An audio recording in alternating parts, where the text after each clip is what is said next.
के बाद उनको पदमुक्त भी किया गया। इसमें हमें कुछ नहीं कहना। बहन जी के बारे में हमें न कुछ कमेंट करना है, न उनकी आलोचना करना है।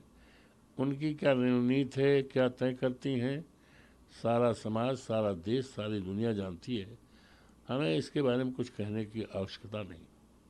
आकाश आनंद की हम कोई ज्योतिषी तो है नहीं, हम तो कोई ज्योतिषी है नहीं। ये तो बहन जी से आप पूछिए, बहन जी से पूछिए या आकाश जी से जाकर पूछिए कि आपका भविष्य, राजनीतिक भविष्य क्या है। अब बहन जी के बारे में क्या कहा जाए, कब फैसला कब लें, कब पलट जाएं, तो उनके बारे में कुछ कहना हमारे जैसे कार्यकर्ता के लिए या एक समाजवादी पार्टी के एमपी के रूप में कहना हम मुनासिब नहीं समझते। बहुजन समाजवादी पार्टी में कौन मायावती जी के पैर छूता है या किसको वो कितना आशीर्वाद देती हैं, ये हमारा विषय नहीं है, उनका निजी विषय है। वो आशीर्वाद दें लें, अपनी जगह पर है। लेकिन बहुजन समाजवादी पार्टी बहुजन हित के लिए, दलित हितों के लिए क्या करती है, आरक्षण को बचाने के लिए वो कितना सड़क पर उतरती है और कितना भारतीय जनता पार्टी का विरोध करती है, ये पूछा जाना चाहिए। संविधान को बचाने के लिए बहुजन समाजवादी पार्टी और मायावती जी क्या कुछ करती हैं, ये पूछा जाना चाहिए। हाल के चुनाव में सुश्री मायावती जी और उनकी बहुजन समाज पार्टी ने, हमारा आरोप है कि कहीं ना कहीं संविधान को बदलने वालों की कोशिश करने वालों की, आरक्षण को खत्म करने की कोशिश करने वालों का साथ दिया, प्रत्यक्ष या परोक्ष रूप से।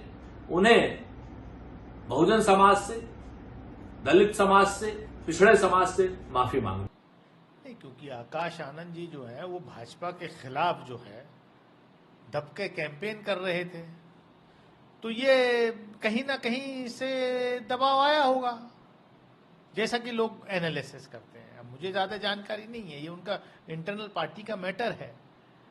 तो अब जो है तो ये सब होता रहता है।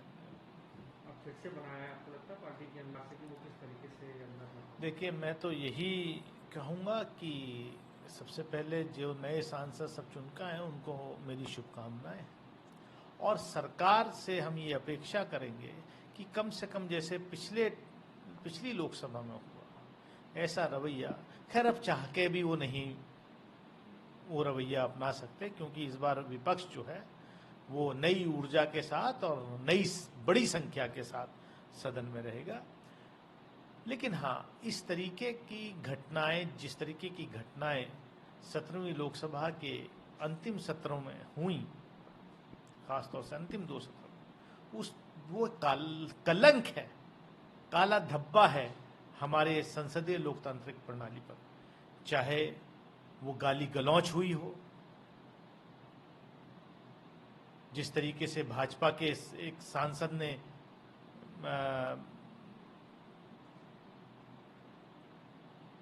का रवैया रहा कोर्ट पर और उस पर कोई कार्रवाई नहीं हुई,